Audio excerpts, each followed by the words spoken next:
আজ থেকে কেউ কোনোদিন কোনো চাঁদা দেবে না। চাঁদা না দিলে ওরা আমাদের মেরে ফেলবে। চাঁদা দিয়ে আমরা ভালোই ছিলাম, ওদের সপ্তাহে 1000 টাকা করে দিতাম, শান্তিতে দোকান করতাম। এখন তুমি এসে আবার অশান্তি তৈরি করলে।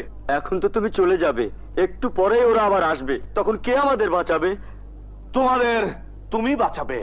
তুমি তুমি তুমি করে সব তোমরা হবে, এবং তোমরা একসাথে মিলে সন্ত্রাসীদেরকে মারবে। আজ না হয় 1000 টাকা চাঁদা দিয়ে শান্তিতে আছো, কিন্তু কাল পরশুর পরের দিন বাঘকে যদি একবার রক্তের স্বাদ দেওয়া হয়, তবে সেই বাঘ রক্তের জন্য মরিয়া হয়।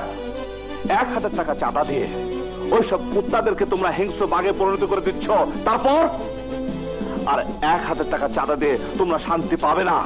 তখন 5000, 10,000, 20,000 এইভাবে টাকা চাহিদা বাড়তেই থাকবে। তখন তোমরা কি করবে? শেকড় গজাবার আগে যদি তাদেরকে কেটে মেরে ফেলতে পারো, তাহলে আর কোনোদিন এই চাঁদাবাজরা তৈরি হবে না।